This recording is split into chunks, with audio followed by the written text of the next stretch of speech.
जय हिंद साथियों, स्वागत है आप सभी का अपने YouTube चैनल संदीप बिगनर में। अब तो नोटिफिकेशन आ गया आपका यूपी पुलिस कांस्टेबल का।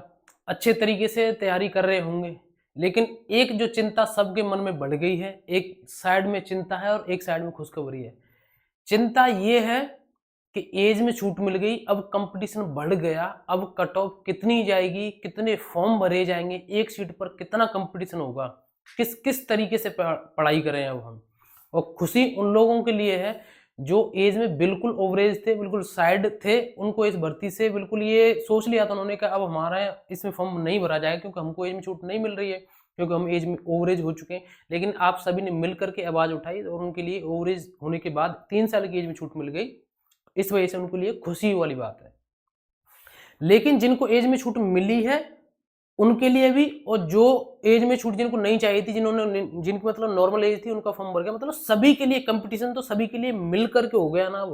अब होगी असली लड़ाई। यहाँ पर कितने फॉर्म भरे जाएंगे, कितनी और किस किस तरीके से यहाँ पर फाइट होगी एक सीट पर, उन सारी चीजों के ऊपर बात करेंगे। और इस लड़ाई के बीच, इतनी कंपटीशन के बीच हम किस तरीके से सिलेक्शन लेंगे, क्योंकि आप सभी को पता है कि कितना भी कंपटीशन हो, कम हो या ज्यादा हो, 32,679 पदों पर सिलेक्शन तो जरूर होगा। 32,679 पदों पर लड़के और लड़कियों का सिलेक्शन जरूर होगा। कोई ना कोई तो उस सीट को लेगा। तो वो किस तरीके से हम तैयारी करें, उसी के ऊपर बात करेंगे।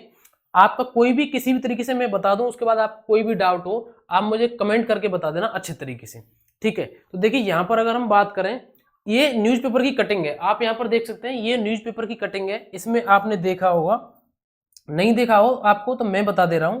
इसमें उस कंपटीशन की आपको एक झलक दिखा दी गई है।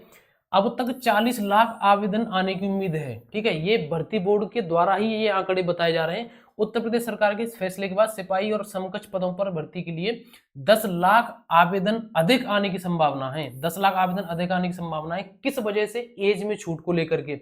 इससे पहले करीब 30 लाख आवेदन आने की उम्मीद थी। अगर एज में छूट नहीं मिलती तो भर्ती बोर्ड का ये अनुमान था कि इस बार 30 लाख आवेदन आने की उम्मीद है। अब यह आंकड़ा बढ़कर के 40 लाख से अधिक हो गया है। भर्ती के लिए 31 दिसंबर के बाद से अब तक करीब 1 लाख आवेदन आ चुके हैं, ठीक है। और ये अपडेट आज की नहीं है, ये 1-2 दिन पहले की अपडेट है। 31 दिसंबर के बाद अब तक 1 लाख आवेदन आ चुके हैं। 2 वर्ष पहले सिपाही की 60,244 जो वैकेंसी आई थी, उसमें इन्होंने बताया कि 48 लाख आवेदन आए थे। उसमें 2 रीजन थे, वैकेंसी बहुत ज्यादा थी और 3 साल की उसमें भी छूट मिली थी। यहाँ बताया गया कि तब राज्य सरकार ने कोरोना महामारी की वजह से अभ्यर्थियों को 3 साल की छूट देने का फैसला लिया गया था। ये किस वैकेंसी की बात हो रही है? 32,679 पदों पर जो आपकी वैकेंसी है। अब आपको इतने अच्छे तरीके से तैयारी करनी पड़ेगी। उससे पहले मैं आपको बता देता हूं कि आपका प्रत्येक सीट पर कितना कंपटीशन रहने वाला है। प्रत्येक सीट पर आप यहां पर एक बार कंपटीशन देख लीजिए। आप सभी को पता है कि भर्ती बोर्ड खुद ये बता रहे हैं, भर्ती बोर्ड द्वारा बताया जा रहा है कि अब लगभग 40 लाख आवेदन होने की संभावना है। अगर 30 लाख आवेदन होते, और आप सभी को पता है कि आपकी जो टोटल वैकेंसी है वो है आपकी 32,679, अगर 30 लाख आवेदन होते तो प्रत्येक सीट पर आपका जो कंपटीशन रहता वो रहता लगभग 90। कितना रहता? 90 अभ्यर्थियों का। और ये मतलब एक फिक्स नहीं बता रहा हूं, एक एवरेज में बता रहा हूं। 1, 2, 3 ऊपर नीचे भी हो सकता है, आप देख लेना भाग दे करके, 90 के आसपास। लेकिन अब जब 40 लाख आवेदन होने की जो संभावना है, तो अब आपके अगर हम कंपटीशन की बात करें तो जब 90 जो अभ्यर्थी हैं प्रत्येक सीट पर है, यहाँ पर 90 अभ्यर्थी, तो अगर हम 40 लाख की बात करें तो आपका जो प्रत्येक सीट पर जो आवेदन होने वाले हैं, वो कंपटीशन रहने वाला है, वो लगभग 120 या 22 के आसपास आएगा। 120 सीट एक है, लेने वाले हैं 120 प्लस, या 120 ही मान लीजिए। अब आपको एक सीट के लिए 120 लोगों से लड़ाई करनी है। और लड़ाई करने का मतलब ये नहीं कि वहां पर हथियार और तलवार चलानी है या लात मूसा चलाने। लड़ाई करने का मतलब ये है कि अब बात इस पे है कि 120 लोगों में से कौन किस तरीके से तैयारी करेगा जिसका सिलेक्शन होगा। और देखो, बातें लंबी लंबी कोई भी कर सकता है। मैं भी यहाँ कैमरे के सामने खड़े होकर के कितनी भी लंबी बातें कर लूं, या आप कितनी भी कमेंट में लंबी लंबी बात कर लें, आप सभी को पता है ना तो मेरे लंबी बात करने से सिलेक्शन होगा, ना आपके कमेंट किसी भी तरीके से ज्यादा बोलने से सिलेक्शन होगा। सिलेक्शन होगा केवल और केवल पढ़ाई करने से। कौन अपनी टेबल पर सबसे ज्यादा समय दे रहा है, कौन अपनी किताबों में सबसे ज्यादा समय दे रहा है, उसकी वजह से ही आपका सिलेक्शन हो पाएगा। अब मैं आपको बता दूं कि किस तरीके से तैयारी करनी है जो आप इस 120 में फाइट कर सकें। उससे पहले मैं आपको बता दूं कि आपके पास कुछ चीजें ऐसी होनी चाहिए जो की पॉइंट होती हैं, जैसे कि पीवाईक्यू आपके पास जरूर होनी चाहिए। पीवाईक्यू से हमें एक अंदाजा होता है कि हमारा जो कॉस्ट, क्योंकि हम किसी भी एग्जाम की तैयारी कर रहे हैं उसके लिए हमें पहले ये पता होना चाहिए कि इसका लेवल क्या है। अभी आप कांस्टेबल के पेपर की तैयारी कर रहे हैं, लेकिन आप जो मैथ पढ़ रहे हैं या जीएस पढ़ रहे हैं वो लगा रहे हैं, आप सीजीएल के लेवल का मैथ पढ़ रहे हैं, सीजीएल के लेवल की पीवाईक्यू लगा रहे हैं, उससे आपका सिलेक्शन नहीं होने वाला है। आपके पेपर का लेवल क्या आप उस हिसाब से पढ़िए, वो लेवल पता चलेगा आपको पीवाईक्यू से, ठीक है। तो अगर आपके पास कोई बुक नहीं है तो मैं आपको बता देता हूँ, एग्जाम जो आपकी अग्रवाल एग्जाम कार्ड की ये बुक है, इसमें आप यहाँ पर देख सकते हैं, ये जो आपकी बुक है इसमें आपको सॉल्व पेपर भी मिलेंगे, ठीक है। इसमें आपको सॉल्व पेपर भी मिलेंगे, यानी कि जो प्रीवियस ईयर पेपर है उनका यहाँ पर सॉल्यूशन भी मिलेगा, आपको पीवाईक्यू मिलेंगे, आपको सॉल्व पेपर भी मिलेंगे। दूसरी बात, ये पूरी इनकी ओर से स्टडी गाइड बुक है, इसमें आपका मैथ भी है, इसमें आपकी रीजनिंग भी है, इसमें आपकी हिंदी भी है और इसमें आपकी जीएस भी है। यानी कि कोई ऐसी बुक जिसमें आपको सारी सब्जेक्ट मिल जाए, वो आप अग्रवाल एग्जाम कार्ड की इस बुक से प्रिपरेशन कर सकते हैं। और भी सभी जो सब्जेक्ट की आपकी बुक है, पीवाईक्यू है, प्रैक्टिस सेट है, सभी अग्रवाल एग्जाम कार्ड की ओर से तैयार किए गए, बहुत ही अच्छे तरीके से मार्केट में इनकी बुक लॉन्च हो चुकी है। अगर आप कोई परचेज करनी है तो इसकी जो लिंक है मैंने डिस्क्रिप्शन में दे दिया है, वहां से आप उसको परचेज कर सकते हैं, लिंक मैंने डिस्क्रिप्शन में दे दिया है। अब मैं आपको बताऊं, क्योंकि जब तक आप देखो पीवाईक्यू आपके लिए लगाना बहुत ज्यादा जरूरी है, क्योंकि पीवाईक्यू नहीं लगाएंगे ना कोई भी एग्जाम किसी भी तरीके से क्लियर नहीं कर सकते, यानी कि एग्जाम नहीं निकाल सकते, आप पास नहीं हो सकते उसमें, क्योंकि पीवाईक्यू से हमें तभी पता लगता है कि हम किस लेवल की एग्जाम की तैयारी कर रहे हैं, उसमें किस किस तरीके से पेपर आए। इन एग्जाम का इसमें देख लेंगे आप किस तरीके से जो प्रश्न आए उसी के हिसाब से आप तैयारी करेंगे। इसमें आपको मैंने बता दिया ये सारी चीजें हैं, और इसमें लगभग आपको 2250 प्लस आपको यहाँ पर प्रश्न मिल जाएंगे। इसमें भी आपको यहाँ पर इस बुक में भी आपको पीवाईक्यू दे रखे हैं, ठीक है। तो इसको परचेज करने के लिए लिंक मैंने डिस्क्रिप्शन में दे दिया। अब आपको बताऊंगा कैसे करें तैयारी। तो देखो कैसे करें तैयारी की आप सभी के मैं बता दूं, आप सभी को पता है पहले तो कि आपका इस यहाँ पर मैथ आने वाला है, ठीक है। मैथ आएगा, आपका रीजनिंग आएगी और आपकी हिंदी आएगी, ठीक है। आपकी रीजनिंग आएगी, मैथ आएगा, हिंदी आएगी और आपकी यहाँ पर जीएस आने वाली है। अब आप एक बात बताइए, बहुत सारे लोग ऐसे होंगे कि जिनकी कुछ सब्जेक्ट बहुत ज्यादा स्ट्रांग होंगी, जैसे किसी की मान लेते हैं किसी की रीजनिंग बहुत ज्यादा अच्छी है, किसी की हिंदी ज्यादा अच्छी है, किसी की जीएस ज्यादा अच्छी है, लेकिन उसका मैथ बिल्कुल वीक है। अब क्या आपको लगता है कि हमारी एक दो सब्जेक्ट अच्छी और एक बिल्कुल अच्छी नहीं हो तो हमारा सिलेक्शन हो जाएगा? नहीं होगा।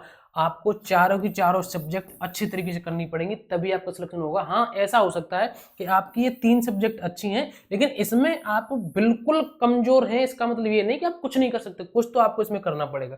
अब आपको क्या करना है, जैसे मैंने आपको बताया कि आपको सॉल्व पेपर लगाने, पीवाईक्यू लगाने, और उसके बाद आप सभी को पता है जब आपका सिलेबस थोड़ा बहुत हो जाए उसके बाद आप मॉक टेस्ट लगाइए, ठीक है। उसके बाद आप मॉक टेस्ट लगाइए और मॉक टेस्ट में एक चीज करिए आप, जैसे आप सभी को पता है मॉक टेस्ट में जैसे आपने टेस्ट पेपर लगाया मैथ, रीजनिंग, हिंदी और जीएस, जब आपका मॉक टेस्ट में स्कोर आएगा तो उसमें ये बता देता है लास्ट में कि आपका जो स्कोर है वो इतना है टोटल, और सबसे कम स्कोर आपका रीजनिंग में है या हिंदी में है। तो आपको ये देखना है कि हिंदी में मेरा सबसे कम स्कोर आया है, लेकिन हिंदी में ऐसे कौन कौन से टॉपिक हैं जहां से मेरा स्कोर, यानी कि जहां से मेरे प्रश्न हैं जो कि बार बार गलत हो रहे हैं, बार बार गलत हो रहे हैं। और ये एक मॉक टेस्ट से आपको एनालिसिस नहीं पता लगेगी, आप बार बार आपने कई सारे मॉक टेस्ट लगाए, उनको मिला करके आपको इसमें थोड़ा सा टाइम देना पड़ेगा, घंटे 2 घंटे टाइम हम दे रहे हैं तो अपने लिए ही तो दे रहे हैं, उसमें आपको टाइम देना पड़ेगा। उस टाइम दे करके आप ये देखिए कि हर बार मेरे यार हिंदी में प्रश्न जो गलत हो रहे हैं वो कहां से हो रहे हैं, और जीएस में जो मेरे प्रश्न गलत हो रहे हैं वो कौन कौन से टॉपिक से गलत हो रहे हैं। जैसे आपने देखा कि जीएस में जो आपके प्रश्न गलत हो रहे हैं वो एनवायरमेंट से गलत हो रहे हैं, यानी कि आपके जो पर्यावरण के जो प्रश्न अगर कोई भी आ रहा है वो गलत हो रहा है।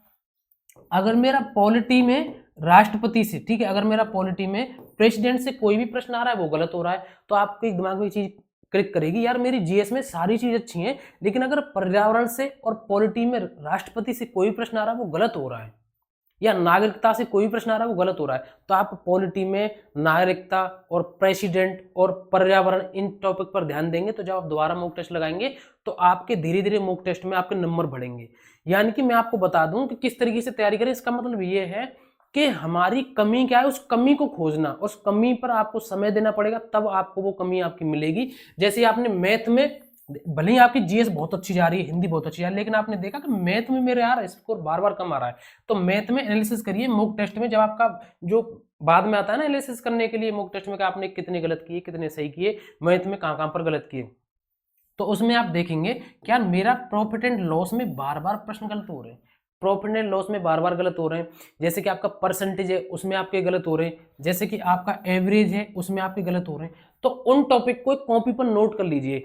यार मेरे ये 3-4 टॉपिक हैं, 3-4 हो 5-6 कोई भी हो, या रीजनिंग हो या हिंदी में हो, उनमें देख लीजिए। जैसे कि हिंदी में यार संधि से बार बार प्रश्न गलत हो रहे हैं, ठीक है, या आपके समाज से बार बार प्रश्न गलत हो रहे हैं, तो उनको क्या है, जितने भी सब्जेक्ट है आपके बार बार प्रश्न गलत हो रहे हैं उनको कॉपी पे नोट कर लीजिए कि मैं कोई भी प्रश्न बना पा रहा हूं, लेकिन अगर इन टॉपिक से मेरे ये प्रश्न आते हैं, ये हमेशा हर मॉक टेस्ट में गलत हो रहे हैं, हर मॉक टेस्ट में बार बार गलत हो रहे हैं, इन्हीं की वजह से मेरा कम नंबर आ रहा है। तो फिर पढ़िए सारी चीजें जो आपकी अच्छी है वो भी पढ़िए, लेकिन आपके जो बार बार गलत हो रहे हैं उन पर क्या करना है आपको, उन पर आपको क्या करना है, उन पर आपको देना है ज्यादा से ज्यादा समय, ठीक है, उन पर आपको सबसे ज्यादा समय देना है। उन पर जब आप समय देंगे ज्यादा, उनको बार बार रिवीजन करेंगे, तो आप फिर दोबारा से मॉक टेस्ट जो लगाएंगे ना, आप फिर दोबारा से जो मॉक टेस्ट लगाएंगे उसमें आपको एक चीज देखने को मिलेगी कि अच्छा अब मेरा स्कोर बढ़ता जा रहा है। और ऐसा नहीं कि आपने कोई भी जो लिस्ट बनाई वो आपने चैप्टर पढ़ लिए और फिर आपने तुरंत मॉक टेस्ट लगाया और तुरंत आपके नंबर बढ़े, नहीं, आपके फिर वो नंबर धीरे धीरे बढ़ेंगे, क्योंकि आपने भले ही कितना भी पढ़ लिया हो उन टॉपिक से जो आपके गलत हो रहे थे, लेकिन आप उनको एक साथ सही नहीं कर पाएंगे, आप उनको सही कर पाएंगे धीरे धीरे, ठीक है। तो इसलिए मैं आपसे कह रहा हूं कि आप किस तरीके से तैयारी करें, ऐसे करें। और आपको एक बात और बता दूं मैं कि जो आपको पता है कि 4 सब्जेक्ट है, इन चारों सब्जेक्ट में समय का इस हिसाब से वो करिए, जैसे आपकी 4 सब्जेक्ट है, एक आपका मैथ हो गया, रीजनिंग हो गई, हिंदी होगी, जीएस हो गई। ऐसा मत करिए अगर मुझे 8 घंटे पढ़ना है तो 2 घंटे इसको, 2 घंटे इसको, 2 घंटे इसको, या 2 घंटे इसको। यानी कि भैया ने तो बोल दिया कि सभी सब्जेक्ट को पढ़ना है सेम मन से तो सेम समय दूंगा, नहीं भैया। अगर आपकी ये 3 सब्जेक्ट अच्छी हैं और ये कमजोर है तो इनको थोड़ा सा कम समय दे दीजिए और इनको ज्यादा समय दीजिए, क्योंकि जो हमारी कमजोरी है वो तो हमें सही करनी है, जो हमारी चीज अच्छी है उन पर हमें ज्यादा समय क्यों देने से फायदा क्या, जो हमारी सब्जेक्ट कमजोर है उस पर ज्यादा समय देना, जिससे हमारा अंक और ज्यादा बढ़े, स्कोर हमारा और ज्यादा है। जब आपका स्कोर अच्छा आएगा तभी तो आप 120 सीट पर अकेले आपको भर्ती मिलेगी। ये जो आपको मैंने यहाँ पर बताया कि ये यहाँ पर मैंने अभी आपको बताया कि 120 का कंपटीशन होगा, 120 लोग लड़ेंगे एक सीट के लिए, तो वो आप कहाँ पर किस किस तरीके से आप समझ सकते हैं कैसे तैयारी करेंगे। जो एकदम बिल्कुल माइंड लगा करके तैयारी करेगा, जो अपनी कमजोरी पर काम करेगा, उसी का सिलेक्शन होगा यहाँ पर, ठीक है। तो इसलिए कह रहा हूँ अच्छे तरीके से अपनी तैयारी करिए, जो मैंने आपको बता दिया उसको समझिए। और भी आपको कोई डाउट रहता है फिर भी आप कमेंट करके मुझे बता देना। आज बस मुझे यही जानकारी देनी थी। किसी प्रकार का कोई डाउट है कमेंट करके मुझे बता देना, टेलीग्राम से जुड़ जाना, उसको मैं डाल दूंगा डिस्क्रिप्शन में। और भी आपको कोई डाउट है कमेंट करके बताना। मिलेंगे नेक्स्ट वीडियो में। जय हिंद, नमस्कार, राम राम।